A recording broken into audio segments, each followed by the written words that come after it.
Lubereberye 12 olusooka. Nkyayogera ku ekyo kyempise the God's original heartbeat. Entunusi za Katonda zikasangwawo. Omutima gwa Katonda gye gukubira. Lubereberye sura 12 olunyiriri olusooka agamba bw'ati. Now the Lord had said to Abraham, go out of your country, from your family, and from your father's house, to a land that I will show you.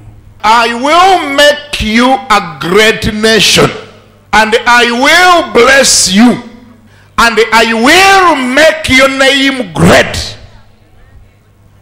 and you shall be a blessing. Gambo ya kulinde bane Katonda ayina plani. Ayina chi? Katonda ayina plan. Tiyamala Katonda muntu nga amutonze nga decoration. Mbu omuntu azebu zikunyumisa nsi enyume efaanane bulungi. Omuntu bamutonda on purpose. Chandibanga oliyo Katonda byatonda as decorations. Nagamba na kino kanchiteekawo ensi enyume, kanteekawo na kino ensi enyume. Not man. Omuntu bamutonda on purpose. Era n'erinnya lye bamuyita maani. Ng'ekimuleese ku managinga Katonda bye yali atonze. Yajjanga ne kyazza okukola weekiri spelled out. Yajjanga job description ye emanyiddwa. Azze kufuga, azze kweyongera, azze kwala, azze kufuga buli ekyewalula, azze kufuga ebyennyanja, azze okufuga ebintu byonna Katonda byataddewo, azze ng'alina okuba n'obuyinza, ng'alina okufuga. That was God's original plan. Naye omuntu ne bwe yayonoona ng'amba nze okwonoona, Katonda yasigala apushinga agenda ye. Yasigala agipushinga. Eyinza okubanga yagenda ku low scale olw'okubanga waliwo ekibi, but God continued with his agenda. So kolabe kyayitira Ibrahim, va mu nsi ya nnyo, va mu kika kyewammwe, ate ove ne mu nnyumba ya kitaawo, bw'omala ofuuke feeriya. Kyekiriwo? Bw'omala osiraane. Kigambo ekitya bw'omala weegatte ku kanisa osole mu church. Kyekiri awo baamugamba ndi va mu nsi ya nnyo, ove mu nnyumba ya kitaawo, ove ne mu nnyumba y'ewammwe, ogende osolenga mu kasonda ke church. Ekyo kye baamugamba munziremu ba mukyali wano, kye baamugamba ekyo. Bw'aba mwasula Abraham, bw'oba mwosula kitegeeza eyo mess, eyo nsobi. Waliwo ekikyamu, kitegeeza waliwo ebyakyama, waliwo ebitali birungi, waliwo ebitakola nga bwe biteekeddwa kukola. God is not a God of demotions. Tademoting abantu. Bw'ayita omuntu ng'alina kyamugjamu wangi, bw'amugja mu kintu aba alina kyamutwalamu ate nga kyo kinene nnyo. Nambako nti amiina. Mwenna abaayitibwa tebaabayita kufuuka bafeeriya, baakuyita nga bakutwala mu kintu ekisinga obunene okusinga ku ekyo kye wabeeranga. Gamba nti amiina. Sokolabe gye bajja omuntu, sokolabe gye bajja Adamu, bamugamba va mu nsi ya nnyo. Musajja ati wuno yasulanga nawaabwe waka. Wuno alabika taata we yali yamuwa akabanja nga yamusalirako akabanja, naye kirabika baaliiranga wamu, wadde yalina omukazi nga alabika baliira wamu. Wuno bamugamba from your family. Ate ye alabika yaliyo ng'ali so comfortable ng'alaba buli kintu kyonna kikola. Bagula omunnyo bakozeseza wamu, bwe bagula sabbuuni bakozeseza wamu. Simanyi owulira bintu biri awo bya community. wali emmanga sengawe wasula jajjawo abeera wali kojjawo asula wano taatawo omutaali wali maama we ntaatawe bali wano bw'atalya wano alya wali ewa sengawe eminsuseera omunnyo bwe gutaba wano agunone wa kojjawe ali awo amanyi nti obulamu buwedde yaggwayo dda amanyi takyalina kyeyeetaaga. Mukama n'atunulira omusajja naga nti ono omusajja ono gwe ŋŋenda okukolamu eggwanga ŋŋenda mukolamu eggwanga. Katonda asobola okukutunulira n'akwegomba okukukolamu eggwanga ate nga gw'obadde omanyi nti kyoli kimala era ng'oli so comfortable era ng'owulira wooli wamala era ng'omanyi nti wooli watuuka. Mukama n'akwegomba akukolemu eggwanga. Gwe uli olunya olwokubiri bwe lwogera I will make you a great nation. Bamugyewa siwulira bamugyewa bamugye mu family abadde ku level ya family abadde family member someone who's a child someone who's a son ye status gy'abadde alina. Katonda amugamba okumanya nkufulumya okumanya nkutwala nekyengenda okukolamu kikino obadde family member njagala kufuula nation.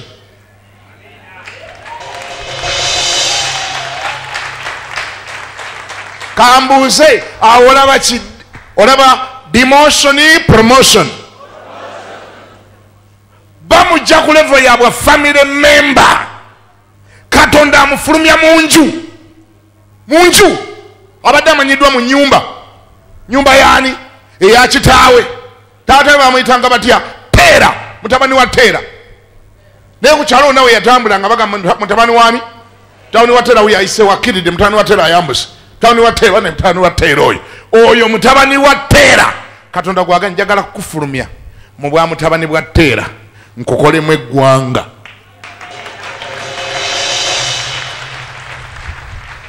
Mindset ya Katonda yonna erowooza gwanga.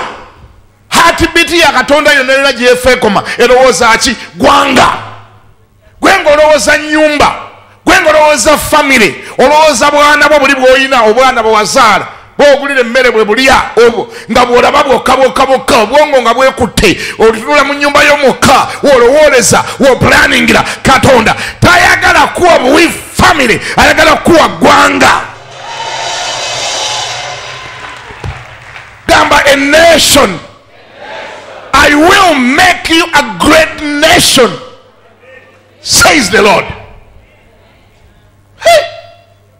Buli muntu yena yali badde buli asaba Mukama amuwe amaka, Mukama amuwe family y'amaanyi, Mukama ompa amaka, ompe nyumba, ompa abaana. Mukama oteekasira Mukama otuwane ennyumba mwe tubeera. Mukama abaana bange ne basoma, Mukama abaana bange ne bafuna diguli, Mukama ne tuzimba ennyumba mwe tubeera. Mukama awo ne bw'osiibula omuddu wo Mukama oba omaze ate awo mu nsi mbanja amuki ayi Mukama ekikulu Mukama abaana bange Mukama ng'okyakaabira abaana. Katonda ayagala kuwa ggwanga. Ayagala kuwa ki gw'olaba abaana. Katonda agala kuddira ggwanga aliteeke mu mikono gyo. I will make you a great nation, not a weakling one, not a weak nation, not a mediocre nation, a great. Bino babigamba musajja abadde abeera ewaabwe, babigamba musajja abadde asula mu nyumba ya Teera, babigamba muntu abadde mu nyumba y'ewaabwe. Era bwe baba bamufulumya owulira gye bamufulumya Mukama namugamba va ku kyalo kyewammwe, va mu nyumba ya kitaawo, va ewali ekika kyo. Omuntu abadde yamanyira okubeera mu kika kye, ayamanyira okubeera mu nyumba ya kitaawe, okuddira eggwanga n'olimuwummuza mu mutwe ne lijjamu bannange kitwala ekisa kya Katonda. Era kyova olaba nga ndeekaana n'eddoboozi ligira okwabika kuba kyenwanagana nakyo nkimanyi kinene okubajjula omutwe ogubaddemu ekika, omutwe mubaddemu kika ate kibangako ekika ekirala kyambwa. Kika kyaki kika kyambwa ne bwolowooza olowoozanga nga kika kyambwa era ne bwolayira olayira kika kyambwa sha nze nakafera edire enkima sha pozi ngengo gyeddiraku mukira sha pozi nga siri mwana wabambejja nze sha simayawulira obwongo bwonna bulimu ki kika obwongo buli mu ggwanga lyewammwe tribe katonda yagala kukwata obwongo obwo obwalowoozanga ebintu ebitono butandika okulowooza ebintu ebinene akutwale ku levo ya ggwanga. Ani awulira ngambeko nti amiina? Ayagala kuwa ki ggwanga nga ne bwoba olowoleza ku national level, ne bwoba opulaningira ku national level, ne bwoba okola strategies okola national strategies, nga ne bwoba olaba ki ggwanga, nga ne bwoba otunulira business extension ogenda gaziyo ta business yo opulaningira si kyabawulira opulaningira, ne bwoba olowooza politically katonda yagala otandike kulowoleza ggwanga, ne bwoba olowooza economically katonda yagala ogende ku level ya ggwanga. Luli obadde olowoleza wammwe mu kivulu era ng'olaba kivulu yekka ne bwozibiriza bwoti amaaso olwota obuuka omwala n'akayumbako koyagala okuzimbayo bwozibiriza bwoti okalaba era kosabira naye Mukama gwakola ebyamagero nze ebintu bino weetuuse Mukama n'omala ompa Mukama wange sente Mukama ne bwompa Mukama ne bezibeera miliyoni nga 13 n'ekitundu zokka nompa Mukama wadde sinategeera nnyumba eyo ekkuba erituukawo ligenda kuyitangawa wakiri nja kugira nti mpita ewa neighbor ndaba n'emmotoka sirina ate kati ekkuba egazi njagala lyaki nja kuyitangawo neighbor ntuuke ewange nja kubuka ng'omwalo ogwo bwekwa era ngwewange naye omuntu abeereke ewuwe Mukama kwakola ebyamagero Mukama mbereke ewange ne bwozibiriza bwoti okalaba koyagala okuzimba. Sinakugaana kazimba oba okazimba kazimbe naawe yakamala edda kebalize Mukama naye nkwegale bwomala okukazimba gaziya ku bwongo bwo otandika okulaba ku bintu ebinene mu linnya lya Yesu. Lwaki katonda bwolowooza si bwalowooza? Bazadde bo baakuzaala tebamanya kye baazaala, abaakula naawe tebamanya kye baakula nakyo, abakula bulwaliro tebategeera, abaalabanga Ibulayimu tebamanya nga kye bali nakyo, balabanga kavubuka akali awo ka Ibulayimu kalina mukazi waako bamuyita Saara, bali awo basiranira ku kyalo tebalina gye balaga, tebaliko pulaani. Mwana waani? Mutabani waani?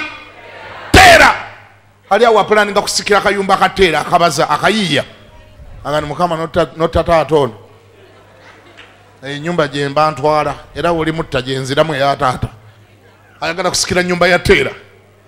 Kyemanyi bwe yagiranga ate naye n'alowooza lwalifa ne yeetolola mu kibanja emmanju n'alaba we baziika n'agamba oli jjajja kati kirabika taata Teera bagenda muziika wano, kati awo nze ndabika nze mba wa wano sayidi ya wano bwe mba nga afa banziika, obwongo nga bulimu ebyo.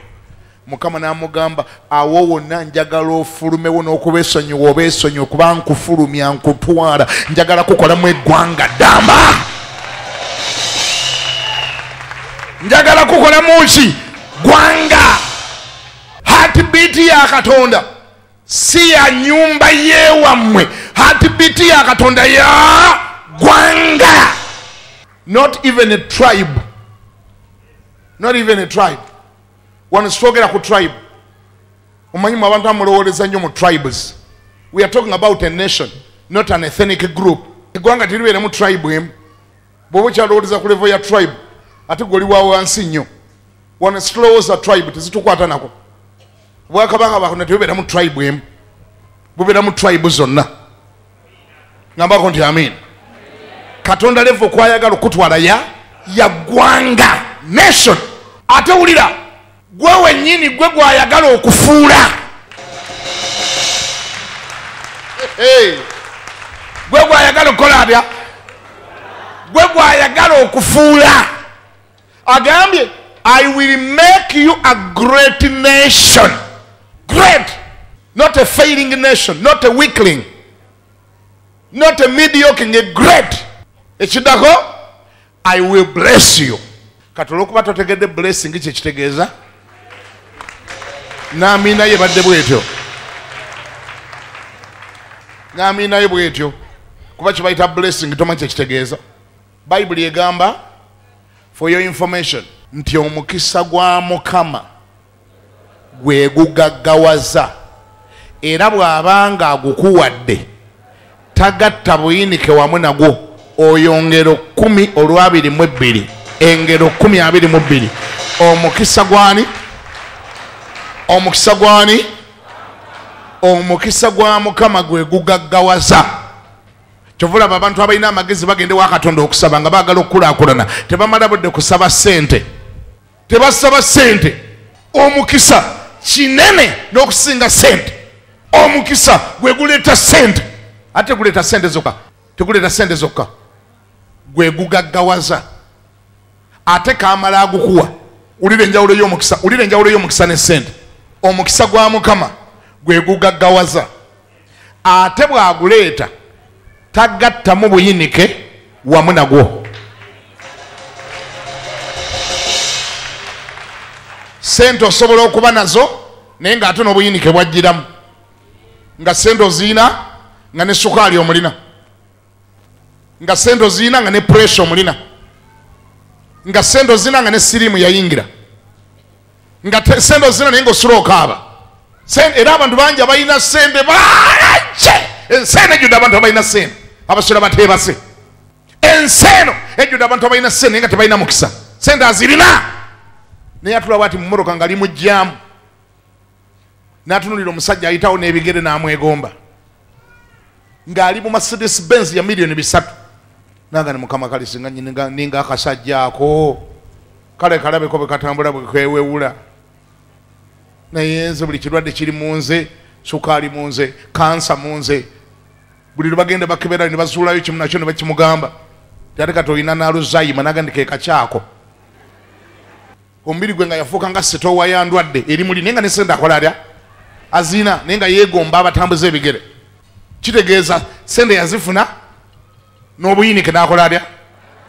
Kati kankubulira omukisa oguva eri Katonda gwe gugaggawaza, era bw'abanga nga yagukuwadde, nga Mukama yakuwadde omukisa, obuyinike abugobera wala, tabukkiriza kusemberera. Gamba nti ogwo gwenjagala. Olulabye, the blessing of the Lord makes one rich and he adds no sorrow with it. That is what you want. Ogwo gwetaaga, tagatta mungi, tagatta buyinike wamu nagwo, si kumala kwegamba kusanyuka ate ngeno bw'okaaba. Bantu bangi abasanyuka nga ate bakaaba. Obufumbo n'abukuwa naye ng'osula okaaba. Kama ebazi sula okaaba ate nga bali mu luguudo tebakimanyi nti osula okaaba. Ku obufumbo wafuna nnyumba nnungi mwosula naye ng'omusajja tadda waka, kitegeeza nga bulimu ki? Nga mulimu obuyinike. Omukazi nga yamukuwa naye nga tayomba, aliko kyanoonya. Kaakati omukisa oguvudde eri Katonda tagattamu ki? Tagatta mu buyinike. Abantu bangi abalina ssente naye nga tebalina mukisa. Era ntuza mutera obbawulira ne bannaabo abatali balokole ne baboogerako ne bagamba naye bannange ekyabako katongole oba kiki? Katongole afuna ssente naye tulitegera we ziyita. Tembawulira nga baboogera omwana oyo afuna ssente naye tezinywera mu mukono, zonna zafuna zigenda bugenzi, zafuna zigenda bugenzi. Ssente temuli mukisa, azifuna naye temuba mukisa. Lwazikwata lwalwaza, lwazikwata motoka lwe bagitomera, lwazikwata lwafiirwa, lwazikwata ennyumba lwekwata omuliro, lwazikwata lwabaawo ekibaawo. Waliwo dayimoni ezimuteega. Leero nezo dayimoni bwe zituuka kuba abatawa kimu kya 10 zizanyira ku bali ne zikamala bumazi. Abatawa kimu kya 10 agenda okufuna omusaala nga gwaweddewo dda, bwe guba tegwaweddewo lwagufuna jjajjaawe lwafa, era asobola okugula kofini n'okugula amayinja, simanyi owulira, n'omusenyu n'enkokoto n'emuceere naki, bwamala ne yeewaana n'akoma ne yeewaana ganda bonna mpaka zindalo mpe ku bujulizi. Tyaha bane Mukama alina amaanyi, Katonda alina amaanyi. Nze simanyi kye nalinye, simanyi kye naalikoze singa baali tebampadde musaala, simanyi kye naalikoze, simanyi na sente ze naali zijje. Tyaha olwali okunsasula bwe bati Mukama akola ebyamagero, ne bakuba essimu ndi jjajjaawo akutusa. ate nga famire yonna etunulidde ensi sente zonna nenzikwata ngera we nazifuna nengulako kofini n'omusenyu ne seminti n'omuceere neki nengamba Yesu webalo kinkoledde nze mbadde simanyi wakudda n'omubuuza ndigoloza ku byombi ki ekyaleese kinne waakyo kiki ekyaleese kinne waakyo omufu ye yaleese sente oba sente ze zaleese omufu kuba ku byombi waliwo ekyayise kinne waakyo waliwo n'okukwata sente nga tolina mukisa ne ziyita ebizibu emizimu gyebuulira gyokka na gyokka gyebulya guna anaatera okusayina nga anaatera okukwata sente anaatera n'ozikwatako ebizibu ne biyiikanga enkuba era zigende ekyo kibaawo nnyo kuba tawa kimu kya 10 sente bazikwata naye tolirabako nga bazinyweza tezinywera mu mikono gyabwe kubanga ne Katonda yalibadde omukisa bamugoba mu bulamu bwe tebamwagala tebalina budde bwe Katonda tali honored mu bulamu bwabwe nkuweerera amagezi bw'obanga okooye ebyomodolo ebyokukwata nga sene nga zokwata ze ziyita mu ngalo zokwata engalo ziringa ezirimu ebituli zokwata ze zigenda sene ng'ozikwata nga tezinywera ddayo ku musingi gwa Mukama weenenye gamba Katonda akusonyiwe oddemu ow'ekimu eky'ekkumi mu linnya erya Yesu ekyo bw'ona okikola bayibuli egamba etya Malaki essula 10 olunyiriri lwa 10 lugamba Malaki 10:10 agamba atya mulete ekimu eky'ekkumi mu nnyumba yange 3:10 Malaki 3:10 ndowooza agandi mulete ekimu eky'ekkumi mu nnyumba yange mberemu emmere mulabe bwe siri bafukira omukisa negubulako newe gujja Katonda yaleeta mukisa omukisa gwe guleeta sente Katonda aleeta ki sikyabawulira Katonda aleeta ki kyeweetaaga teweetaaga sente weetaaga mukisa omukisa gwe guleeta sente agambye atya agambye bring all kogere nkawulira ako gandi all kogere nawanyi gandi all akoko kake kasinga okutukuba akakagamba akokubiri fenna tuwa ekimu eky'ekkumi bannange fenna tukiwa naye akakagambo all ke katutega akoko kake kasinga otutega ka all ako buli mulokole ajula okukasiimuulamu mu bayibuli buli mulokole ayagala okuwa ekimu eky'ekkumi naye akanyiriri akasinga omutega keeko ka all bring all the tithes. The question is, do we give tithe? Yes, we all give tithe, but we don't give all. We give a compromised tithe. Bring all the tithes into the storehouse, that there may be food in my house. And try me now in this, says the Lord of hosts, if I will not open for you the windows of heavens and pour out for you a what? Somebody say a blessing. Pour out for you such a blessing that there will not be room enough to receive it. Orudako, orekumi norumu. Soko olire chibao, orekumi norumu. Echo gochikola, stage dako. Agamba ati orekumi norumu. Anda ekidako bwamalo kuwa mukisa kye ekidako Katonda bwamalo kuwa mukisa kye ekidako and I will rebuke the devourer for your sake, that he will not destroy the fruit of your ground, nor vine fail to bear fruits for you in the field, says the Lord.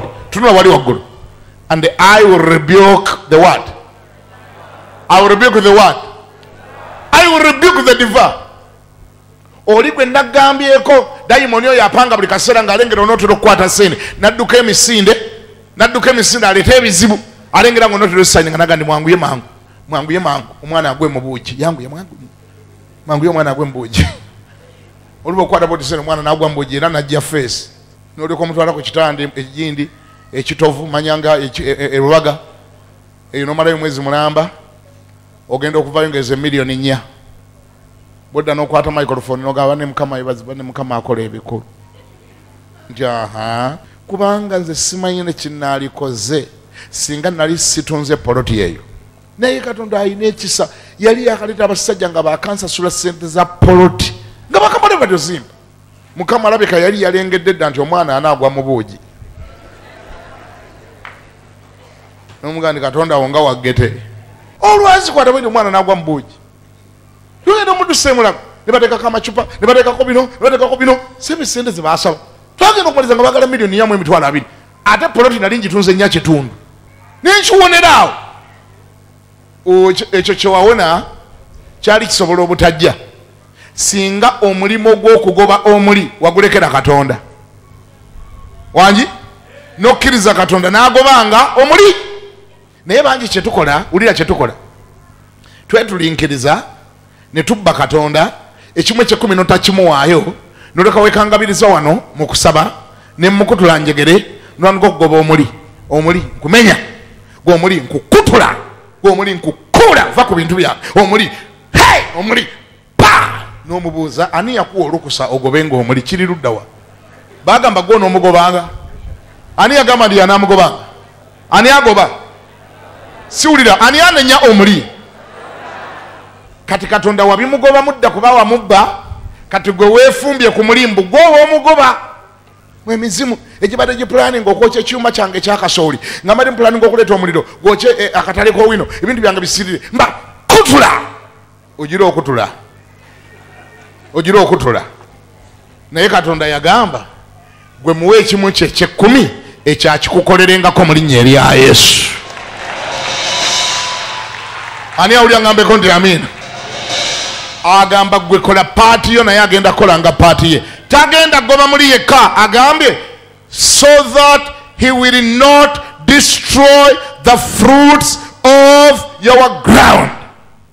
Nyamune nyamulemese okuddayo okukunkumula ebibala by'ebibala byo ebibala by'ettaka ly'okuttaka nga n'entuuko tezinnatuuka njamunenya bw'ayogera Mukama.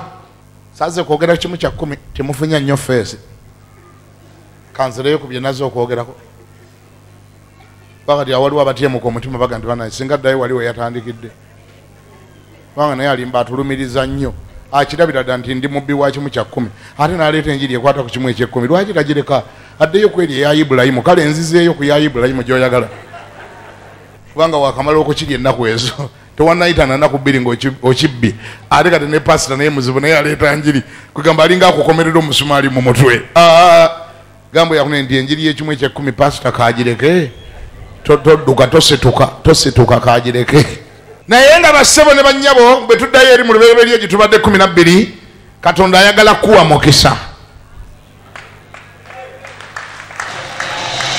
ayagala kuwa ki lubereberye 12 gye tubadde agamba nti I will make you a great nation and I will bless you ekiddako and I will make your name great and you shall be a blessing. Ebyo byolaba bye bikola omuntu bonna abantu bomanya bali successful mu bulamu buno ebyo bibayina ebyo once you get that toyina kye weetaaga. First of all, asookedde ku nation from you. That means nation from your womb, from your family. God turns your family members into a nation. Ebyo bye bireeta essanyu mu bulamu bw'omuntu. Nation from you. Kuva mu ntumbu ezo gwanga kitegeeza togenda kuzaala bafeeriya. Tawulidde togenda kuzaala bafeeriya. Ogenda kuzaala bantu ba makulu. Gamba nti ba makulu. Omanyi bwe mbanga musaba okuzaala ekyo nakyo mukisabire nga bannange. Temukomanga gandi ayi Mukama ombeeyo omwana. Ombeeyo omwana. Wano n'abaana Mukama. Ombeeyo omwana. Ombeeyo omwana. Bakuwa omwana kikaaki. Bakuwa omwana kikaaki agenda okutunda empafu. N'ekika ky'omwana gw'oyagala mwogere. Omukazi gwe bayita Penina. Gamba nti Penina. Yayina abaana. Yayina abaana bali batijjulanga ekyejo ne balumya ne Kaana atayina mwana baamulumya olumya olutayogereka nga baana we bali awo. Kaana yalwawo okuzaala yazaala luvannyuma omwana gwe yasooka okuzaala yazaala w'amakulu nga bamuyita Samwiri. Wangi osobola okulwawo okuzaala nga Katonda asetinga mwana wa makulu mu bulamu bwo. Ani awulira ngambeko ndi amina. Omanye ebirungi birwawo okujja sikulimba. Era n'emivule girwawo okukula naye bwe gikula gye basalamu embaawo ezikola ebibajja ebibeera mu nnyumba z'abakulu. Emivule egirwawo okukula. Nolwekyo bw'obanga opapapapa ng'olekamu emipaapaali gyanguwa okukula n'ebisogasoga naye temuvaamu mbaawo zikola byamakulu. Kyendowooza nti emipaapaali giba giwanvuwa n'ensogasoga ziba ziwanvuwa.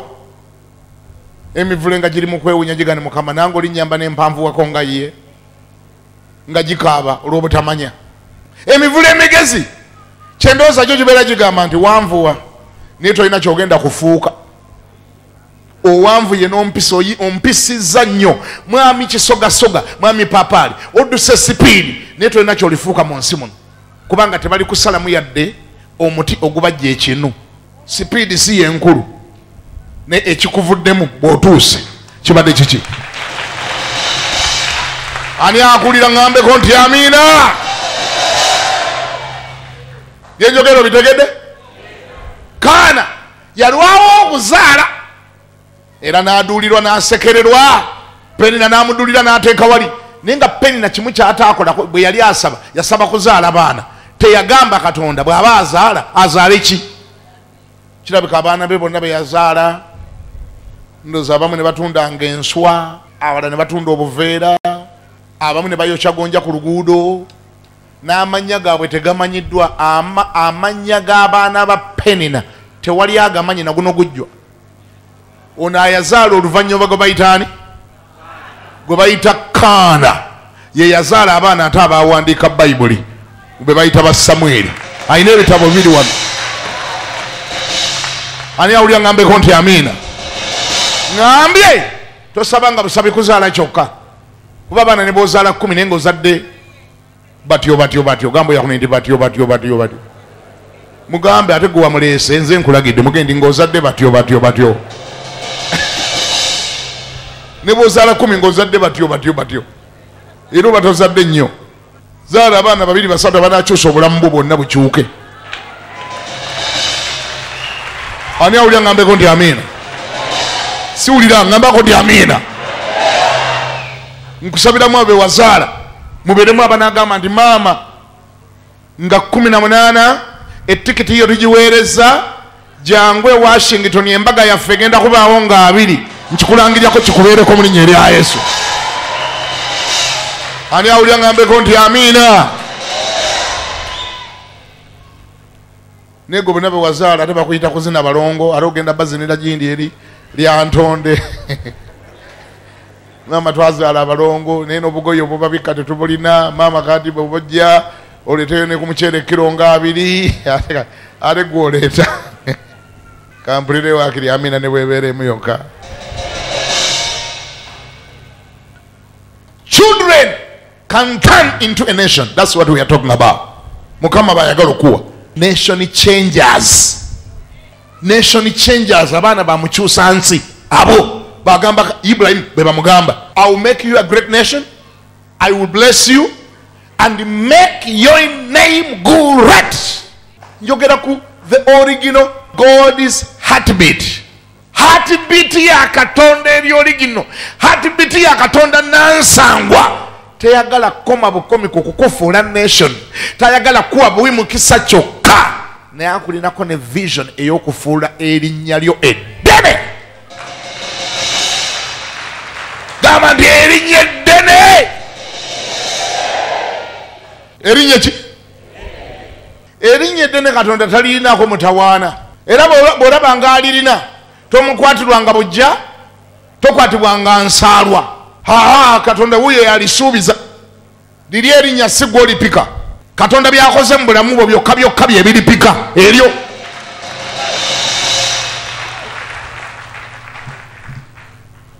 Yesu Kristo yavaano nga talina yadde Tithe era naguno gwakatagyetaaga kubanga erinnya lye lyali lyemalirira nga bw'omuyita Yesu ensi yonna etegeera ky'ogamba. era nga katwogera Yesu nsi noneka ndi agulumizibwe n'okuyomba tayomba abamu muyomba bwe batakuyita tayito yoyomba Yesu yekaya atayomba muyita Yesu naga nti kyekyo ne butagatako ni minisita Yesu oba dokita Yesu oba profesa Yesu oba apostle Yesu oba bishop Yesu Amina is just free because the name is already great. Twalina omusumba nga twakalokoka yengo obwongo bwe buli mu bitiibwa nga lyayagala ebitiibwa okufana kuwona. Nze nawe nalokokera namusanga pastor mukabanga mbawe kaaga nafuuka bishop bw'ayita wakaseera nawulya nga ekyowa bishop tekimala nga ayagala fuuka archbishop n'agamba kati wano nkifuuka ntya n'addira abadinkoni be bonna n'abafuula ba bishop n'amanya nti bw'ayawula bano nga ba bishop yaba akola atya awo yaba afuuse arch kakati ffe abatamanya gye yabafuulira naye gye yafuukira nga bwe tumusanga tumuyita kiri kye twali tumanye ewiiki ewedde bishop naga excuse me arch teyakukkiriza nga kumala ekyo badde genda kwogera wagandi sebo bishop naga excuse me archbishop kama yebazibe simanyi kiyaddako kufuuka oba yamala nafuuka ki kati simanyi kama yebazibe kati obudde nga tulina bumalamu ekyo mu Tithe gamba Katonda erinnya lye lyennyini lyabaakolako kuba wano agambye I will make your name great. Ebifuula erinnya eddene bimanyiddwa kuteeka impact ku nsi eno kubeera na influence kubeera ng'olina by'okoze ebirabikako. Abagagga tebamala na budde bantu kumanya mannya gaabwe bye bakoze byokka mu kibuga bituuka ekiseera ne biryawo amannya gaabwe ogenda okuddamu okunoonya amannya ge maama we ge yamutuma ne taata we nga tokyayinza naggamanya. Bamukazaako erinnya lya keedi ye bamukazaako erinnya lya palaza ye bamukazaako erya kampuni ye n'agage ne gabulirawo mpolampola. Kati gwe eriryo ennaku zino aba Coca-Cola bakuyambye ne baliwandiika ku ccupa era oli musanyufu nnyo kuba erinnya lyo n'olyalabiseeko mu kibuga. Abantu amanya bagawandiika ku byapa bya ttaka gwe eriryo liri ku ccupa ate olina musanyufu nnyo ogamba nange Mukama yakikoze nategeerekese nti gyendi naye luddawa baalitadde kuki ku ccupa era otuuka linoonya ne soda gw'otaalinywedde nogaa ndi bampe Ruth kola ka Ruth awo n'oyita ne mu luguudo ng'okutte bwetyo eccupayo nga gwe Ruth nga n'eccupa yaani musirusiru gwe. Amannya g'abantu gali ku byapa bya ttaka eriryo liri ku ccupa ate owulira oli musanyufu nnyo n'eccupa si yo ccupa yabweddayo. Abantu amannya gali ku akeedi amannya gali ku palaza amannya gali ku mboolo zaabwe mu kibuga Kampala eriryo tirina weriri wabula ku ccupa ate oli contented nnyo oli musanyufu nnyo. Katonda akusumule mu linnya erya Yesu. Gamba nti amiina. I will make your name great, says the Lord. That's God's promise. That is God's heartbeat. That's what he wants to see. Ekyo Katonda tagenda kuwummula mpaka ng'akirabye nga kibaddewo mu bulamu bwe mu linnya erya Yesu. Eri ovuddeyo agambye eri waggulu gye twasose yagambye I will bless you.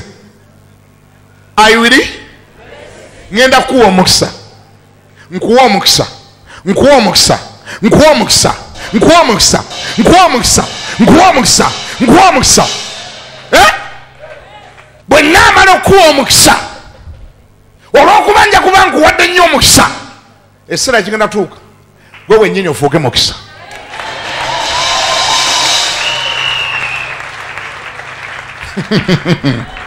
Bano bategedde ekyenjogera okimanyi nti nga omuntu wamutisa obuwunga n'omutika obuwunga n'asiba nga yeetikka buwunga, okimanyi nti atuuka ekiseera n'afaanana ng'obuwunga, era nga ne bw'oba omuyiseeko abukusiiga. Omuntu nga yeetisse bulungi obuwunga n'afuuka obuwunga, abamuyitako be bamwegendereza, ye aba takyafaayo. Gwamuyitako gw'olina okwegendereza obutakusiiga, naye bw'omuyitako bw'oti abukusiiga kuba aba yafuuse eki? Ekyo Katonda kyayagala okukukola, akusiiga omukisa, akusiiga omukisa, akusiiga omukisa, akusiiga omukisa. Ani awulira? Akusiiga omukisa. Gamba nti yoyo akusiiga eki? Katonda akusiiga omukisa ng'omuntu bwe yeesiga obuwunga n'afaanana obuwunga. Ayagala kukusiiga omukisa ekiseera kituuke ng'abakusanga babeera basanze mukisa.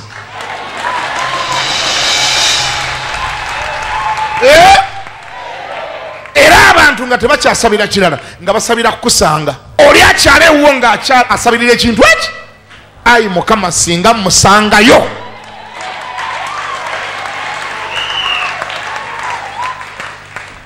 Nga tokyasabira mikisa naye nga wafuuka ki? Mukisa.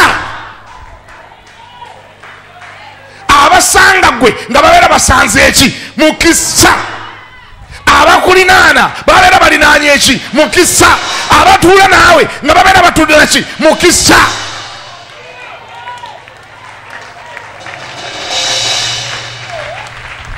Era nga bava ewuwo beeraga lwatu n'abantu nga babona baga gundi gwe olabika obadde n'egundi nti yekyo ate tondaba wena kyuse mbadde naye ngambako ndi amina. Omuntu atuuka butuusa n'omugamba wategedde oyambala sayizi mmeka? Kale genda mu wardrobe ogyemu z'oyagala zonna naye onoozitwalira wa? N'agamba nja kuyiiya enjovu yemanyamanya enjovu teremererwa masanga gaayo. N'omugamba kale yoola nga wafuuka ki? Nga tokyakaaba lumaamiro, wafuuka mukisa. Ekyo kyenkusabira, teeka omukono waggulu. Nkusabira kikubeereko mu linnya lya Yesu. Nsaba ebigambo bino ebyogedde olwaliro bikubeereko mu linnya lya Yesu. Nsaba Katonda oyo yakuyita okuva mu nnyumba ya kitaawo, ayakuyita okuva mu kika kyewammwe, ayakuyita okuva mu bbaala, ayakuyita okuva mu bamalaaya, ayakuyita okuva mu kwete ne mu malwa. Mukama ayakuyita okuva mu bubbi. Katonda ayakuyita okuva mu kufuuwa enjaga. Kama ayakuyita okuva mu kusamira, ayakuyita okuva mu kuzina abalongo. Katonda oyo akunfulira eggwanga eddene mu linnya erya Yesu. Ate oleme kufuuka ggwanga ddene lyokka, oleme kufuuka ggwanga ddene lyokka, naye erinnya lyo Mukama alikuze, erinnya libeere eddene mu linnya erya Yesu. Kampala ewulire ku linnya lyo, Uganda ewulire ku linnya lyo. Wabeerewo ebimotoka ebiyita mu luguudo nga biwandiikiddwako erinnya lyo mu linnya lya Yesu. Uganda ebeeremu ebizimbe, yimirira oteeke emikono waggulu, yimirira oteeke emikono waggulu nkulagulireko. Uganda ebeeremu ebizimbe biwandiikiddwako erinnya lyo kubanga Mukama yakyogedde. Mazima wabeerewo ebiwandiiko ebiwandiikibwa nga kuliko empapula okuli erinnya lyo, kuba Katonda agambye nja ddikusa. Kama akuze erinnya lyo nga si byakusaaga. Mazima Katonda akuwa omukisa ogwa ddala, ate ove ku levo y'okwebwa omukisa gwe wennyini ofuuke mukisa. Nsumula amafuta agakufuula omukisa mu linnya lya Yesu Kristo mwana wa Katonda omulamu. Gamba nti amiina. Teeka gula emikono, gamba nti ayi Mukama, ebigambo ebyo byogedde olwaleero mbitwalira ddala, leka bibeere byange. Kati ntegedde lwaki wampita, n'ekyampisa nkiwulidde. Ekyanzija mu nnyumba ya kitange, ennyumba y'okusamira, ennyumba y'obutamiivu, ennyumba y'obubbi, ennyumba y'obuyaaye. Ntegedde Mukama lwaki wampita.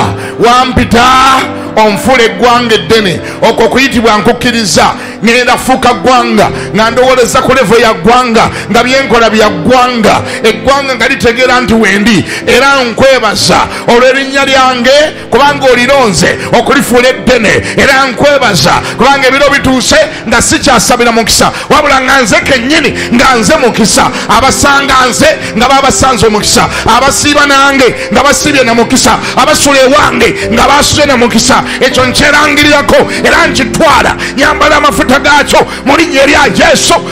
Amina.